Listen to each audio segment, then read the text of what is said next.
जंगल, खेत, खलियान पूरा खाली, केवल एक जिस स्थान पर बड़ा शिवलिंग बना हुआ है वहीं पर एक छोटा सा बाबा का स्थान और बाबा की अविरल भक्ति। कुछ भी, कुछ भी। जिस नाव वाली बिल्डिंग में राम जी बैठे हुए हैं उसी के नीचे छोटा सा टीन का एक छपरा, जिसमें हम, आप पूछना गांव के लोगों से, वहीं पर पूड़ी बनाते, वहीं पर रोटी बनाते। कोई गांव का व्यक्ति या कोई व्यक्ति वहां से भूखा प्यासा निकलता तो उसको मालूम पड़ता कि यहाँ कुछ मिल जाएगा, बैठता, उसको रोटी बनाकर, टिक्कड़ बनाकर अपना शिव नाम जपना, गायत्री का अनुष्ठान करना, श्री शिवाय नमस्तुभ्यम जपना और उसको खिला देना, पवा देना और उसका चलेगा। क्या था? कुछ नहीं। आज पूरा शहर बस गया, पूरा शहर। क्या था? केवल शिव, केवल शंकर। छोटा सा शिव जी का स्थान, उसके सिवाय कुछ नहीं, बस शंकर शंकर, उसका भजन, उसकी भक्ति और उसका नाम।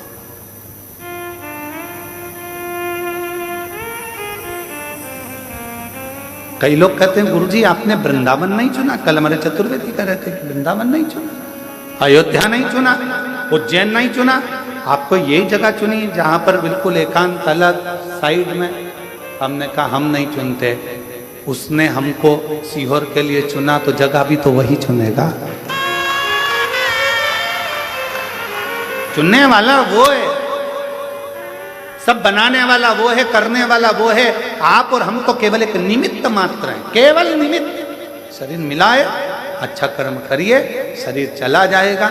लोग याद करें ना करें पर इतना तो करेंगे कि कुबेरेश्वर धाम में आकर एक लोटा जल चढ़ाकर भगवान की अविरल भक्ति को धारण करें। उससे ज्यादा कुछ। और हम तो बाबा के भरोसे चलते हैं, हम तो बाबा के भरोसे चलते हैं। ये दुनिया वाले जलते हैं, ये दुनिया वाले जलते हैं, डमरू वाले के भरोसे। अभी रुको, अगली कथा में बनना, अभी दूसरे को मौका मिलने दो, फिर अगले को मिलने दो। क्या देता है बाबा? सीहोर वाला महाराज कुछ नहीं देता, कुछ भी नहीं। केवल एक ही काम करता है सीहोर वाला महाराज, तो कहता है कि सारी समस्या का हल, एक लोटा जल और श्री शिवाय नमस्तुभ्यम। मन करे तो जपो, दिल करे तो भजो। और अगर किसी के कहने में आ जाओ और तुम जल पीना भी बंद कर दो तो तुम्हारा मन, बेलपत्र खाना भी बंद कर दो तो तुम्हारा मन, मंदिर जाना भी बंद कर दो तो तुम्हारा मन, और कथा सुनना भी बंद कर दो तो तुम्हारा मन। हम तो ये शिव नाम लेने के लिए जन्मे हैं और उसका नाम लेते लेते ही परमात्मा की शरणागति प्राप्त करें, यही भजो तो ठीक, ना भजो तो ठीक। तुम्हारा मन करे कि हाँ मैंने शिव पुराण सुनी है, मेरा दिल करता है मंदिर जाना चाहिए तो जाऊंगा। फिर किसी ने कह दिया ऐसा मत करो, ऐसा करने से पाप लगेगा, हम निपट लेंगे, ऊपर जाकर कितना पाप लगेगा देखेंगे।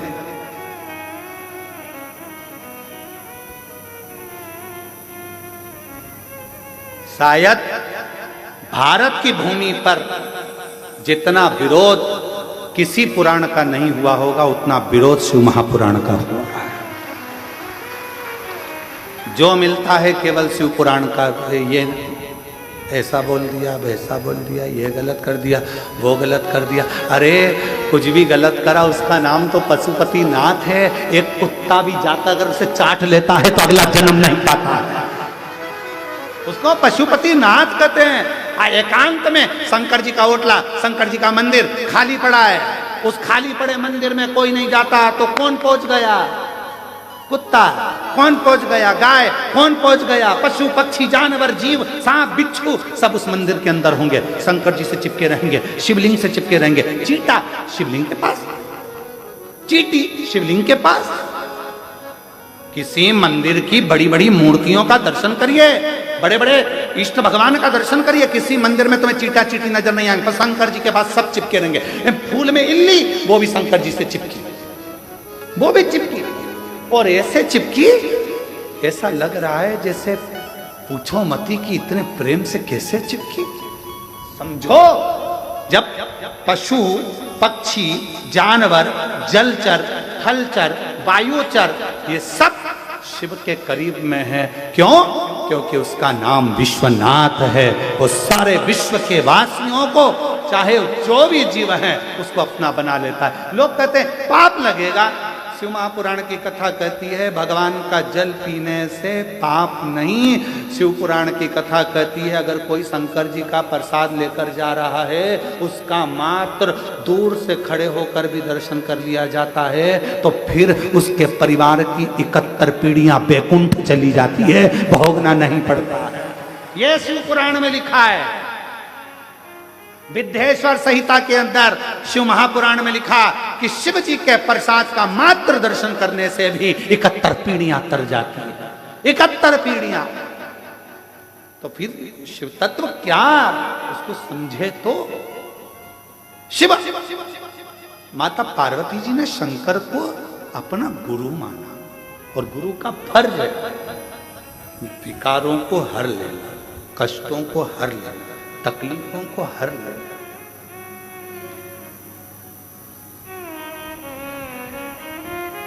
एक कथा आती है, दारूका नाम का एक असुर,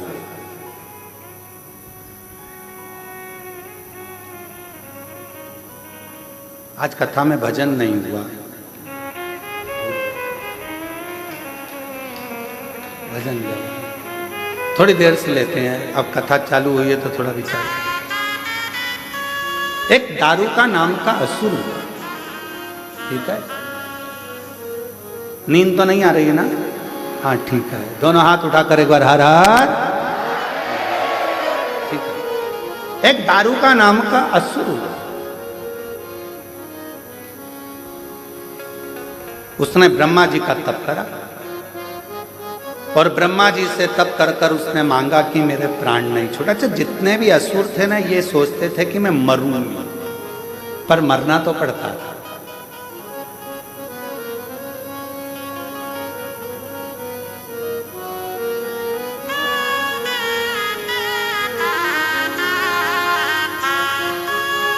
जो दवाई तुम खाते हो, जो टेबलेट तुम खाते हो, बीपी की हो, चाहे शुगर की हो, चाहे थायराइड की हो, चाहे आँख की हो, कमर की हो, घुटना की हो, वो दवाई भी एक दिन एक्सपायर हो जाती है। बोलो सही है कि गलत है? इसलिए लेने से पहले देखना पड़ता है एक्सपायर डेट।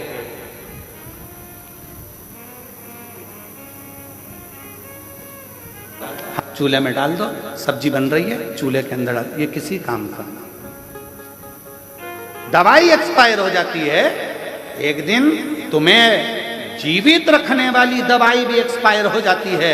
शिव महापुराण की कथा कहती है दवाई एक्सपायर हो उससे पहले उसको खा लो, और तुम एक्सपायर हो उससे पहले शिव नाम गा लो, इससे बढ़कर सुख नहीं। भजन करो, स्मरण करो, कीर्तन करो। एक दारूक नाम का, दारूका नाम का असुर हुआ। एक दारूक था, एक दारूका था। दारूका नाम का असुर ब्रह्मा जी से वर मांगा, मैं मरूं ना, मेरे प्राण ना छूटे, मेरे प्राण ना छूटे, मैं मरूं ना। ब्रह्मा जी ने कहा ये तो नहीं हो सकता, देखो भाई मरना तो पड़ेगा, और मेरे जीजा जी और मेरी जीजी जी, मेरी जीजी और मेरे जीजाओं, मेरी बेटियों बेटाओं, मेरी माताओं, मेरे भाई, मेरी बहन, मेरे बंधुओं, ध्यान रखना शरीर मनुष्य का मिला है। कहते हैं इस मानव शरीर को पाने के लिए तो देवता भी तरसते हैं, और इतना अच्छा कीमती शरीर मिला है, इस कीमती शरीर में खूब मेहनत करो, और खूब मेहनत के साथ में, परिश्रम के साथ में, विश्वास रखकर शिव की आराधना करो, एक ना एक दिन भगवान तुम्हें मंजिल तक पहुंचा देगा। कीमती है मानव देह, और मानव देह अनमोल रे, माटी में ना रोल रे। अब तो मिला है फिर ना मिलेगा, कभी नहीं कभी नहीं कभी नहीं रे। मनुष्य जन्म अनमोल रे, माटी में ना मोल रे। अब तो मिला है फिर ना मिलेगा, कभी नहीं कभी नहीं कभी नहीं। ये मानव का शरीर मिला, बड़ा कीमती है, इसको समझो।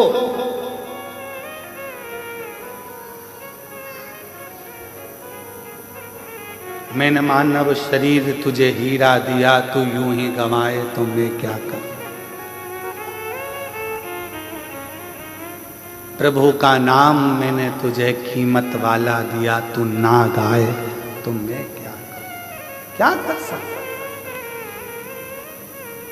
क्या कर सकता। मिलाए शरीर, करो भजन। दारू का नाम का एक असुर हो गया। दारू का नाम का असुर इतना प्रबल था, इतना प्रबल था, ब्रह्मा जी से वर मांगा कि मैं मरूं ना। ब्रह्मा जी ने कहा मरना तो पड़ेगा तेरे को, निश्चित है, कुछ और मांग ले। उसने कहा तो फिर मुझे वर दे दो कि मैं मरूं तो पुरुष से नहीं मरूं, स्त्री से मरूं, एक स्त्री से। अच्छा, असुरों में भी ज्ञान नहीं होता था, ऐसी बात मांगते स्त्री से मरूं। अब उसको कौन समझाए, पुरुष से ज्यादा भारी पड़ती है, कौन समझाए। ये जब अपनी वाली पे आ जाए, जुड़ब मान के बोल तो रही जरा,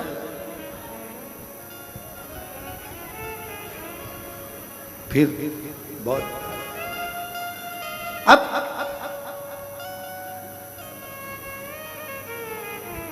दारू का कह रहा है कि मैं स्त्री से मरूंगा।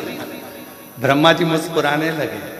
ब्रह्मा जी को मालूम था तू हल्के में ले रहा है, हल्के में। एक माता जानकी जी, माता जानकी जी, एक माँ जानकी जी लंका में गई, रावण आता था, सीता जी एक घास का तिनका, मात्र एक तिनका माता जानकी जी तोड़कर उस घास के तिनके को मां जानकी अपने हाथ में ले लेती थी, एक तिनका।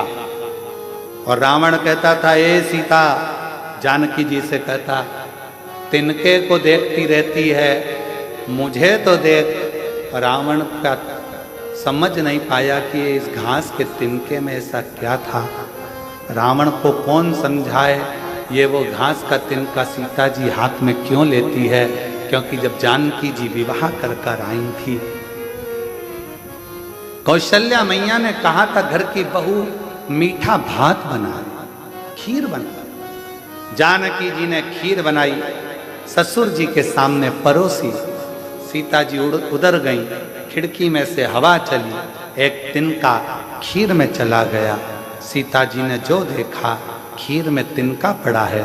ससुर जी खाएंगे, दशरथ जी कहेंगे कि बहू ने कचरे की खीर दे दी, क्या करूं। खिड़की में से सीता जी ने पल्लू लिया और उस खीर में देखा। जैसे ही खीर में देखना चालू करा, खीर में जो तिनका पड़ा था घास का, वो वहीं पर जल के भस्म हो गया। दशरथ जी ने देख लिया, सीता जी ने खीर में पड़े हुए तिनके को जलाकर भस्म कर दिया मात्र देखने से। दशरथ जी ने बहू की मुंह दिखाई का समय था, बेटी को क्या दूं, तूने मुझे मीठी खीर खिलाई है।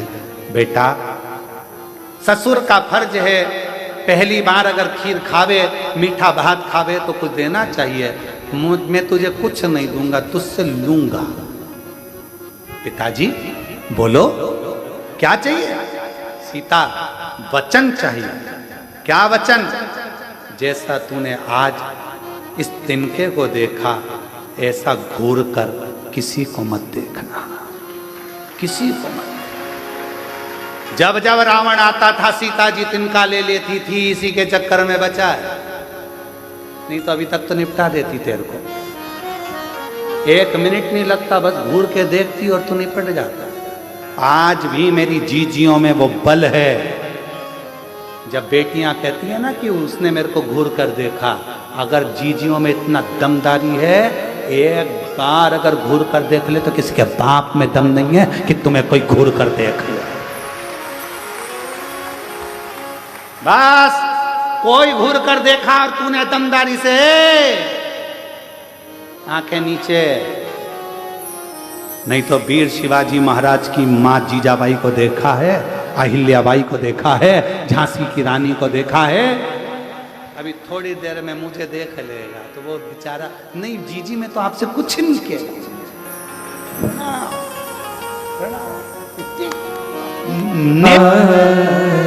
नमः शिवाय, नमः शिवाय, नमः शिवाय, ओम नमः शिवाय, नमः शिवाय, नमः शिवाय। कर्पूर गौरम करुणावतारम संसार सारं भुजगेन्द्रहारं। नमः शिवाय, ओम नमः शिवाय, नमः शिवाय, नमः शिवाय। जो शिव जी की आराधना करी, बाबा नेत्र खोल कर पूछे क्या बात है, क्या हो गया, क्या चाहते हो। देवता कहने लगे कि वो दारुका नाम का असुर परेशान कर रहा है और उसको मारने के लिए स्त्री चाहिए, नारी ही मार सकती है, बस इतनी सी बात। हाँ,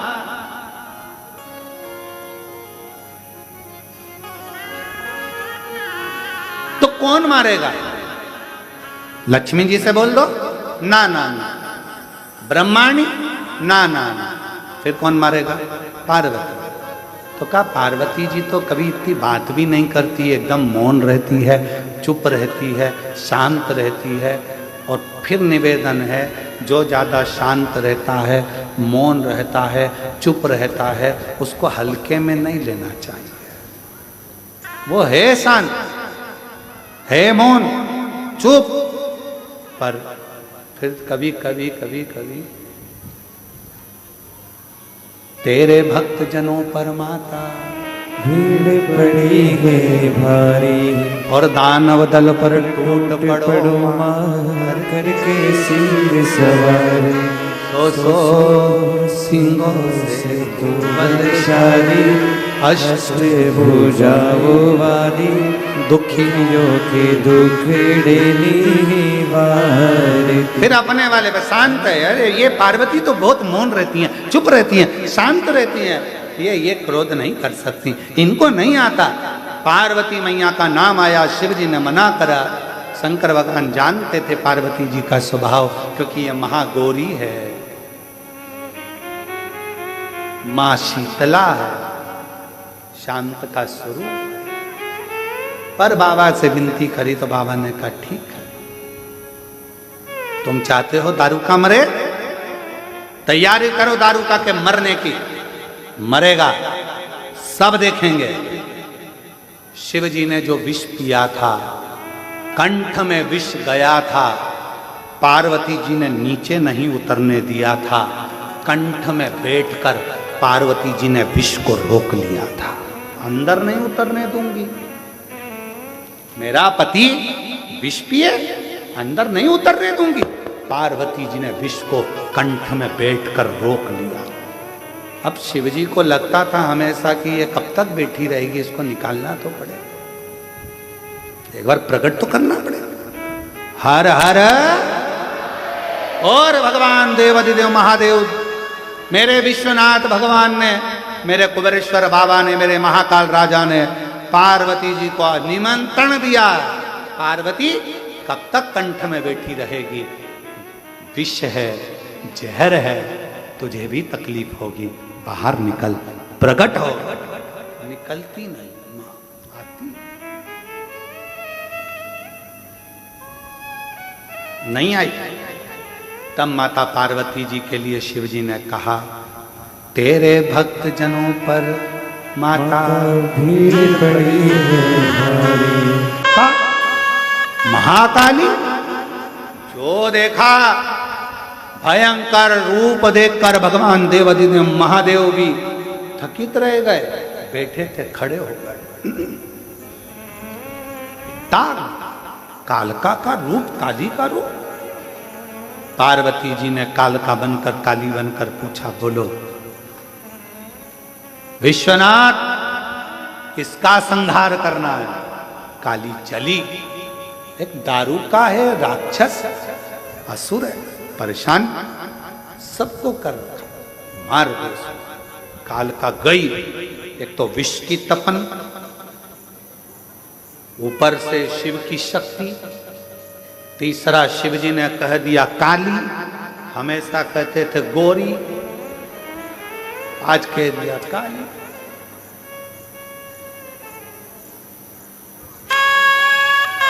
इसीलिए निवेदन है, पत्नी श्रृंगार करे ना तो पति को चाहिए कि उसके तैयार होते समय उसके कक्ष में बिल्कुल ना जाए। तू हो ले तैयार। पति तैयार होकर अपनी गाड़ी में बैठे, हारन बजाए, चल टाइम हो गया, चल चल, और ज्यादा भी हारन मत बजाए, बना तुझे मंदिर का घंटा समझ के बजा दे। कभी कभी ज्यादा हारन और बोले चल चल तो भी नहीं जाना, ले चल तू चले जा, नहीं जाना मेरे को, तुम चले जाओ, मैं बाद में जाऊंगी, नहीं जाना, जा। फिर बेचारा पति कह रहा है, हरि अम्बे, अरे तू चल, मैं तुझे नहीं, अब तो मुझे तुम्हारे साथ नहीं जाना, नहीं जाना। बुलाया ऑटो, बैठ गई ऑटो में और चली गई, नहीं जाना तेरे साथ, जा, बहुत जल्दी है ना तुमको। अब बेचारा पति पहुंचा शादी में, ये भी पहुंच गई शादी में, और पति मुस्कुरा कर बात कर रहा था और देवी उसको आंखें फाड़।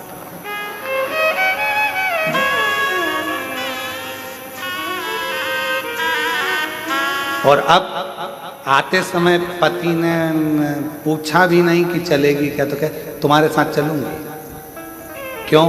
क्योंकि उसको बदला लेना। अब गाड़ी में बैठ गई और बैठते से ही सब मालूम है मुझको, तुम्हारी अकल सब देखी ना, तुमको देख रही थी पूरी शादी में कि तब आंखें फाड़ फाड़ के देख रहे थे, कितने हंस हंस के बात कर रहे थे, बस मेरे लिए ही तुम्हारा मुंह गेंदा फूल हो जाता, बाकी के सबके लिए गुलाब का फूल। बोलती बोलती बोलती बोलती कब नमक चुराया आ गया, बोलते बोलते कब अपना घर आ गया। मानो